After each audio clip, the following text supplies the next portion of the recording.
वहीं यूएई पर जो ईरान की तरफ से हमला किया गया है उसमें 3 भारतीय भी घायल हुए। यूएई में ईरान ने जो फुजैरा पोर्ट पर हमला किया, यहां पर भी इस हमले में भी 3 भारतीय ही घायल हुए। बताइए ये किसकी पनौती लगी है?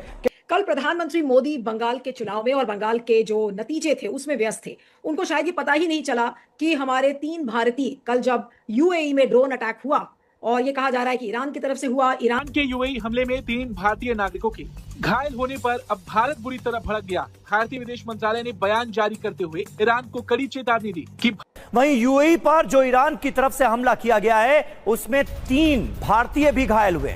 फुजैरा प्लांट में जो मिसाइल अटैक हुआ वहां पर 3 भारतीयों के घायल होने की भी खबर है और हमारे विदेश मंत्रालय की तरफ से इस पर रिएक्ट किया गया है। फुजैरा प्लांट पर हमला स्वीकार नहीं है, यह कहा है विदेश मंत्रालय ने। सभी पक्षों से शांति की अपील की गई है। पश्चिम एशिया में शांति के प्रयासों का भारत समर्थन करता है, यह कहा गया है।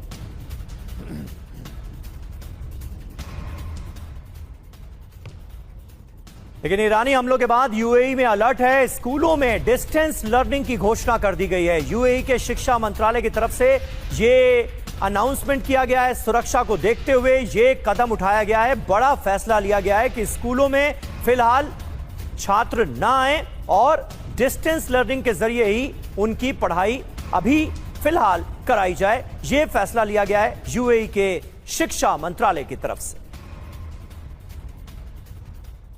और इस बीच अमेरिका में भी गुस्सा बढ़ता नजर आ रहा है। यूएस सीनेटर लिंडसे ग्राहम ने ईरानी हमले की निंदा की है।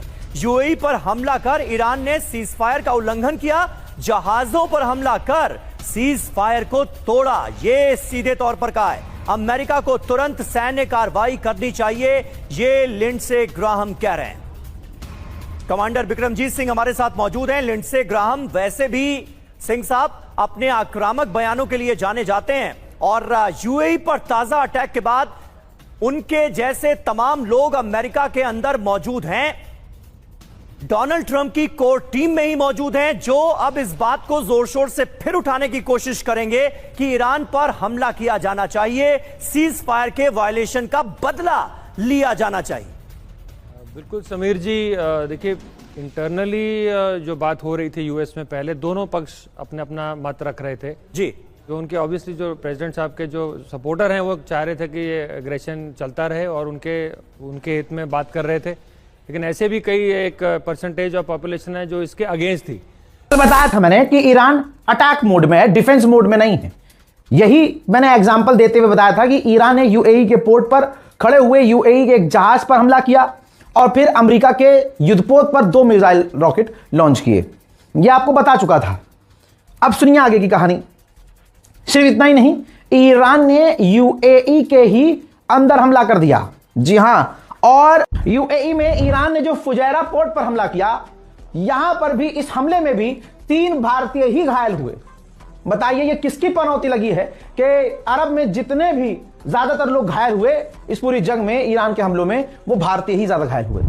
संभावनाएं अभी और बढ़ी हुई हैं कि और भी बहुत कुछ हो सकता है। अचानक से माहौल और ज्यादा गर्म हो गया है। हजरत, ईरान कल ही कह चुका था, मैं आपको बता चुका था, ईरान ने कहा था कि अगर अमेरिका या उसका कोई साथी स्ट्रेट ऑफ हॉर्मुज में घुसने की कोशिश करेगा तो हम हमला करेंगे। तो ईरान ने किया हमला, ठीक। तो अमेरिका ने कहा कि हमारे युद्धपोत पर हमला नहीं हुआ, जबकि रिपोर्ट यह थी कि अमेरिका के युद्धपोत पर मिसाइल हिट हुई है और अमेरिका का युद्धपोत पीछे हटा है। इसके बाद ईरान यही नहीं रुका, ईरान अटैक मोड में रहा और उसने फुजैरिया, यूएई के फुजैरिया पोर्ट पर हमला कर दिया, जिसकी तस्वीर आपके सामने है। यूएई के फुजैरिया पोर्ट पर, जी हां, हमला कर दिया ईरान ने, तस्वीर आपके सामने है। और यह बहुत बड़ी बात नहीं है। ईरान के लिए अब बाएं हाथ का खेल है, कहीं भी किसी भी अरब कंट्री पर उन इलाकों को, उन जगहों को निशाना बनाना जो अमेरिका से लिंक्ड हैं। ठीक है, तो अब आप समझ सकते हैं कि ईरान डिफेंस मोड में नहीं है। ईरान कल प्रधानमंत्री मोदी बंगाल के चुनाव में और बंगाल के जो नतीजे थे उसमें व्यस्त थे। उनको शायद ये पता ही नहीं चला कि हमारे 3 भारतीय कल जब यूएई में ड्रोन अटैक हुआ और ये कहा जा रहा है कि ईरान की तरफ से हुआ, ईरान ने मना किया कि नहीं, उनकी तरफ से नहीं हुआ है। बहरहाल फुजैरा जो उनका ऑयल जोन है वहां पर अटैक हुआ और उसमें 3 भारतीय नागरिक मारे गए।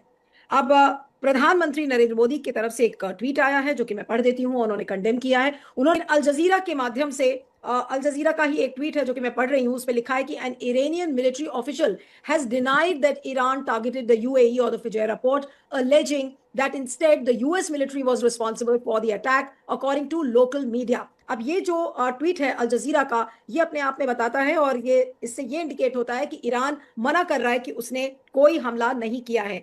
आखिर ये ड्रोन अटैक क्यों हुआ फुजैरा में, और स्ट्रेट ऑफ हॉर्मूज को लेकर अभी किस तरीके की बातचीत आगे चल रही है, और प्रधानमंत्री मोदी का कंडेम करना ये क्या शो करता है। ईरान में जब बाकी सिविलियंस मारे गए थे, जब ईरान के सिविलियन इंफ्रास्ट्रक्चर पर हमला हो रहा था, तब तो मोदी जी ने कंडेम नहीं किया, लेकिन आज भारत के क्योंकि नागरिक वहां पर इन्वॉल्व हैं, 3 लोग वो मारे गए और उसके ऊपर से यूएई के ऊपर अटैक हुआ है, इस वजह से प्रधानमंत्री नरेंद्र मोदी को यह ट्वीट करना पड़ा। आज इसको लेकर हम बात करेंगे। हमारे साथ अंतर्राष्ट्रीय मामलों के एक्सपर्ट और डिप्लोमेट प्रोफेसर आफ्ताब कमाल पाशा हैं। प्रोफेसर पाशा, आपका स्वागत है। ईरान के यूएई हमले में 3 भारतीय नागरिकों के घायल होने पर अब भारत बुरी तरह भड़क गया। भारतीय विदेश मंत्रालय ने बयान जारी करते हुए ईरान को कड़ी चेतावनी दी कि भारतीय नागरिकों पर हमला पूरी तरह से अस्वीकार्य है। विदेश मंत्रालय के प्रवक्ता रणधीर जायसवाल ने बयान जारी करते हुए कहा कि फुजैरा पर हुआ हमला, जिसमें 3 भारतीय नागरिक घायल हुए, पूरी तरह से अस्वीकार्य है। हम मांग करते हैं कि इन सैन्य गतिविधियों और निर्दोष नागरिकों व उनके ठिकानों को निशाना बनाना तुरंत बंद किया जाए। भारत हमेशा शांति और कूटनीति का पक्षधर रहा है ताकि पश्चिम एशिया में स्थिरता बहाल हो सके, और हम अंतर्राष्ट्रीय कानूनों के तहत स्ट्रेट ऑफ हॉर्मुज में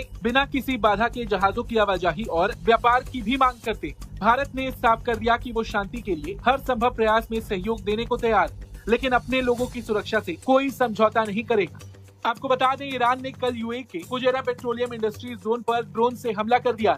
ड्रोन हमले के बाद एक ऑयल प्लांट में जबरदस्त आग लग गई, जिसका काला धुआं मीलों दूर से दिखाई दे रहा था। इसी हमले में 3 भारतीय नागरिकों के घायल होने की भी खबर है। वहीं यूएई के रक्षा मंत्रालय ने जानकारी दी थी कि उन्होंने ईरान की 12 बैलिस्टिक मिसाइलों और कई ड्रोन्स को मार गिराया, लेकिन कुछ हमले फुजैरा तक पहुंच गए। हमले के वक्त पूरे यूएई में मिसाइल अलर्ट के सायरन बज रहे थे और लोग अपनी जान बचाने के लिए सुरक्षित ठिकानों की ओर भाग रहे थे। अब एक सवाल कि ईरान यूएई की फुजैरा को निशाना क्यों बना रहा है। देखिए, इसकी बड़ी वजह यह है कि फुजैरा यूएई के लिए एक लाइफलाइन, ये उस तेल पाइपलाइन का आखिरी छोर है जिसका इस्तेमाल यूएई तब करता है जब उसे ईरान के प्रभाव वाले होर्मुज के रास्ते से बचना होता है। इस पर हमला कर ईरान ने सीधे तौर पर यूएई की आर्थिक नस दबाने की कोशिश की।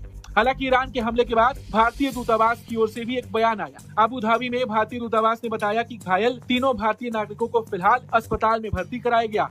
दूतावास के अधिकारी स्थानीय प्रशासन के साथ लगातार संपर्क में हैं ताकि घायलों को बेहतरीन इलाज मिल सके। गनीमत यही रही कि भारतीयों को मामूली चोटें आई, लेकिन इस घटना ने खाड़ी देशों में रह रहे लाखों भारतीयों के मन में डर पैदा कर दिया। हालांकि देखा जाए तो ये पहली बार नहीं, इस जंग की आंच भारत पर बार बार आ रही। इससे पहले होर्मुज स्ट्रेट में भारतीय व्यापारिक जहाजों को निशाना ईरान की तरफ से बनाया गया था। कई बार गोलीबारी की घटना सामने आई। बीते समय में ईरानी हमलों के दौरान भारतीय नागरिकों के घायल होने की भी खबरें सामने आ चुकी। इस बार भी ईरान ने जब यूएई पर हमला किया तो उसमें भी 3 भारतीय नागरिक घायल हुए, लेकिन भारत ने इस बार ईरान को सख्त चेतावनी दे दी। भारत के इस पलटवार पर आपका क्या कुछ कहना है, कमेंट करके जरूर बताएं। Bureau report, Bharat. पूरी तरह से अटैक मोड में है क्योंकि ईरान देख रहा है कि मिडिल ईस्ट में चल क्या रहा है। मिडिल ईस्ट में अमेरिका हथियार भेज रहा है, इजराइल को हथियार $900 मिलियन के कल ही दे चुका है, $990 मिलियन के, और लगातार तैयारी ईरान पर हमला करने की चल रही है। यही वजह है कि यूएई के ऑफिशियल ने यह भी कह दिया है कि ईरान पर हमला हो सकता है दोबारा, यानी दोबारा जंग छिड़ सकती है। यूएई पर ईरान ने हमला कर तो दिया, लेकिन हमले के बाद ईरान ने कहा कि यह हमारा कोई प्लान नहीं था, प्री प्लान नहीं था। अमेरिका का यह दुस्साहस था, घुसपैठ करने की कोशिश की, हमारे नाकाबंदी को तोड़ने की कोशिश की, हालात खराब करने की कोशिश की, जिसका रिजल्ट यह था कि हमने हमला यूएई के पोर्ट पर किया। जैसा मैंने आप लोगों से अर्ज किया, ईरान अटैक मोड में है, फिलहाल अटैक मोड में है। साउथ कोरिया का एक टैंकर जो स्ट्रेट ऑफ हॉर्मुज की तरफ बढ़ रहा था, ईरान ने उस पर हमला कर दिया और उसमें आग लग गई है। जी हां, आग लग गई है। अचानक से ये क्यों हुआ है? अमेरिका ने दुनिया के तमाम अपने साथी देशों पर प्रेशर डाला कि आप स्ट्रेट ऑफ हॉर्मुज से अपने जहाज निकालो, हम देखेंगे क्या होता है, हमारी तैयारी पूरी है। अब दुनिया भर के कई जहाज जब स्ट्रेट ऑफ हॉर्मुज की तरफ बढ़ने लगे तो जाहिर सी बात है, बौखलाहट में ईरान क्या करेगा? वो अटैक करेगा। वो वही कर रहा है। अब दुनिया के जहाजों को स्ट्रेट ऑफ हॉर्मुज की तरफ भेजकर जब ईरान इधर बिजी हुआ, यूएई के पोर्ट पर हमला, यूएई के जहाज पर हमला, इधर साउथ कोरिया के जहाज पर हमला, और भी कई जहाजों पर अटैक करने की ईरान ने कोशिश की। इसी बीच अमेरिका ने ऐलान किया कि हमारे 2 जहाज और 1 हेलीकॉप्टर स्ट्रेट ऑफ हॉर्मुज में घुस गए हैं और क्रॉस कर चुके हैं।